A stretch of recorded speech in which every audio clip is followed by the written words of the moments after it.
Hey everybody, Kyle Hediniak with TrekNews.net here today, and we are joined again for the second time, I believe, with Gates McFadden, Star Trek's very own Gates McFadden. She was on Next Generation, she was on Star Trek Picard, and she was also on, let's not forget, Star Trek Prodigy, a couple of appearances. So thank you so much, Gates, for talking with Trek News again. It's always a pleasure when we speak to you. We last spoke last year in March about InvestiGates, and now here we are. We are talking about the third season of this podcast show you do. Do you want to tell us just a little bit about why people should be excited to listen to these series of interviews again? Well, anyway, first of all, hi. I'm glad to be here. The reason to listen is that these are really interesting people. I was fascinated by all the conversations with them. There are things you don't know about them. There are perhaps things you do know about them, but they are so congenial and open, very open. Sonequa, David Ajala, just all of the people were amazing. And to hear of their backgrounds, someone like Michelle Hurd, who has such a fascinating background, and to really hear it in depth. I had heard about it not in depth in different panels, but she really goes into it and talks about it. And yeah, I found every person a surprise on many levels, a wonderful surprise. Someone like Jess Bush, who is an amazing visual artist, and that's on top of the acting, and to actually discuss it and hear how all of it unfolded in her life is pretty amazing. Yeah, certainly. So there is quite the litany of guest stars joining you this season. So I think you have, Sonequa Martin Green, David Ajala, Doug Jones, Ethan Peck, Jess Bush, and Michelle Hurd, and Todd Sashwick, and Connor Trenier, of course, from Enterprise. Quite the broad spectrum of talent you have pulled from the Star Trek world, and we know that world is growing every single day, it seems. How do you approach who to interview? Do you have people you want to interview and think to yourself, "Hey, I want to reach out to these people," or how does that work? It's several things. Yes, there are people I go, that's a really interesting person. I would like to reach out to them. There are people that I've met at conventions and gone, wow, that was a quick but very interesting conversation I had with that person. I would like to just have them come on the podcast. I specifically try to get guests who are from different iterations. I feel that's important because it's one of the coolest things about what's happening now in the Trek world. I believe the fact that these new casts are so well chosen. They've really been choosing incredible people. And I think it's a tribute to them to, mix it up, not just do one deep dive into, like DS9 or something else, but really have a breadth of what we're talking about because we meet each other at conventions, we see each other in Vegas and various places. And I mean, I really get along with all of the people I've met. They're really terrific. So that's a big plus. And I say bravo to the producers for choosing so well. Yeah, And the casting directors really seem to know their stuff when it comes to casting a show, and maybe specifically a Star Trek show.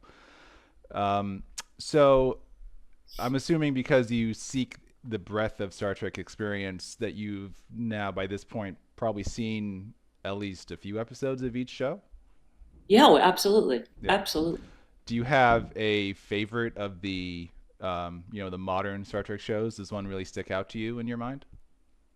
I don't think that there's one that the one that was the most unusual to me was Lower Decks. I did think that was hilarious. And it was one that it was shorter. It was also just so funny. I loved the way it sounded improvised on a certain level. And yet it was such an homage in a good way to the best things about Star Trek. So I did sort of really love that. But I think as far as the other shows, yes, of course I've watched episodes of them, and I'm always surprised at how good the other shows are.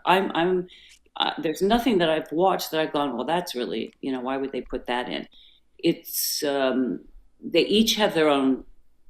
It's like it's like eating food. They each have a very different taste and sort of different, seasonings, Sure. and I love that actually. I think Sonequa, what a leader of discovery she was, right? And then to have someone like Doug Jones as her cohort there, I loved it. Yeah, I think Enterprise is the one that I knew the least actually, but now I've seen it, and it's again, I liked all the shows, and there's several people on who were on Enterprise that I don't run into, and that's makes them interesting too. So, and now we have all these new shows, so um, Starfleet Academy. Let's see what happens. Yeah, I mean they're What a minting new cast stars every day it seems for every these day. shows. I agree with you. Lower Decks is fantastic. It's made by people who clearly love Star Trek. And actually, we spoke with Nana Visitor recently, and of course, she had a guest role on a Lower Decks episode, and she says the same thing. Like working with Mike McMahon is nothing but a good experience, and So fun. she also had great things to say about Sonequa Martin Green too. So it's funny that you both say the same thing there. Well, it's a no-brainer, It's true. really. It's true. It comes through on screen too, especially with Sonequa. Yeah, I have only good things she to has say. something quite special, and you feel it. She really does have a presence about her that's quite wonderful. And they kept her busy on that show too. Oh boy, Oh, every yes. episode, every scene. So last time we spoke, Gates, you mentioned you consider yourself somewhat of a neophyte when it comes to podcasting, and I'm wondering if in the year plus since you perhaps have become more seasoned in your podcast hosting and producing and editing skills, and if you've adopted any other styles or techniques for season 3 of your show. I've just relaxed more, which I think is a really good thing. Hmm. It took me a while to go, it's okay, you don't have to. If there's a silent moment, that's all right. Um, it just has taken a little bit of time to get to that feeling. And also, those first two seasons in particular, when I was editing and it took forever, um, I realized, okay, let's just calm down, and there won't have to be so many little slip ups edited out. Hmm. I also record more than I can use very often, and now I'm trying to record less so I don't have to edit so much. I know that most people like to record the camera on podcasts. People want to see, but when I've spoken to several guests, um, we have a more intimate conversation when there's not a camera. There's just no question about that. Women don't have to have their makeup on. People can come, you know, and we just get into looking at each other and talking. And so I know that people would love it if they would also see the image, but it would change it a bit. I'm not saying I'd never try it, but there has been a specific reason I haven't wanted to. I think Nacelle would have loved to have had it live with a camera, Hmm. but I wanted it to just be conversation. Yeah, absolutely. Some shows, some podcasts do video elements, very well. I know Connor Trinier's Decon Chamber show, and before that, the Shuttle Pod was, really well produced in that way, and it adds, more elements to the conversation. But there's also something to be said for just audio and being a little more relaxed than you might otherwise be. So one of the other things that we happened to touch on last year was a bit about the human condition, which was an unexpected but pleasant addition to the conversation, at least in my opinion. And so you certainly seem like an observer of the world around you. Is that fair to say? Are you keen in that way? I certainly try to be, yes. I'm Yeah. very preoccupied with what's going on in our world. Yeah. So, in these conversations for the season 3 guests, were there any recent societal or cultural issues that you found particularly engaging to talk with them about? Um, I know with a couple people we talked about social media and uh, and also how doing press is exhausting. I know several people have said that, even in other series where they've said doing press is almost harder than doing the actual movie or the job. Mm. And and I find that interesting. It's something to think about because should it be that way? I don't know. Um, but that's the way it is, sort of. I feel there's surprises that will come out of the episodes, but I don't want to obviously say what those are now. Sure. Um, but yes, I think we all feel that the world is too anxious and busy. There's not enough space to process all the information we get. And it seems to be just getting worse and worse. Things happen faster and faster, and you don't really have time to digest, and it's very hard to unhook. And I feel, yeah, so many people have felt that anxiety Yeah. in the world. Fair enough. Fair enough. It must be enlightening having these kinds of intellectual conversations with people who are, kind of share the world you live in that, you were all in Star Trek, you're in Hollywood. Um, uh, what was it like being able to kind of engage intellectually in that manner with such a variety of people? A lot of fun, I will tell you. It's a lot of fun to ask people, you know, how do you make hard decisions in your life? What's your process? Things that I would like to know because maybe I'll find a better way to do it in my Yeah. life. Learn from them. Yeah. Uh, yeah, I think I love the fact that people, you can tell when someone in a podcast chooses to be open and when they choose to close. Hmm. No judgment. Sometimes people need to close. Sometimes they shouldn't open up. But I find it intrigues me to notice that and to see, well, is there something that I can do to make this happen more? Do I want to push? And I've always said to any of my guests, if there's anything you say that you don't want taken out, I give you my word, I'll take it out. Because I want people to feel comfortable. I'm not an investigative journalist who's trying to catch them up on something. No I, gotcha moments. I want them to come out as wonderful as I think they all are, and so hopefully that happens.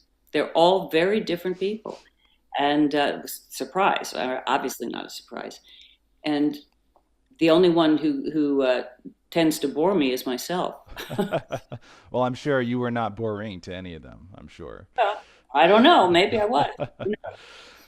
So it was interesting last time about the other season of your show. You talked about how someone who really surprised you in kind of the conversation you had was Will Wheaton, ironically enough, because you were closest to him, at least on screen, in Next Generation. So if you had to name one or two people from this upcoming season who you really gained a newfound respect for you or you learned a lot about or something surprising, you don't have to tell us the surprise, but is there someone like that who really sticks in your mind from this upcoming roster? I think Jess Bush and Sonequa. Yeah. Yeah. Interesting. Okay. We'll have to keep an ear open But for. but see, the thing is that I was intrigued by all of them. So, but I think there were some surprises that came out of speaking with those two. Yeah. But I think the best thing is that then when you see some of the people who were my guests, although Ethan Peck was a surprise. Ethan Peck was a surprise too. So again, once I start thinking about it, I could find surprises in all of them, to be Yeah. honest with you. That's great. And I like how because that we are so lucky, profoundly lucky to have these Star Trek conventions, and we meet the fans and we get to meet up in the green room, and that's really um, that's a privilege actually to get to know people more because usually when you finish your series, it's it's more rare to run into people, but we run into each other because of the Star Trek. That has a long Like it tail, doesn't it? does, does. So that sounds great.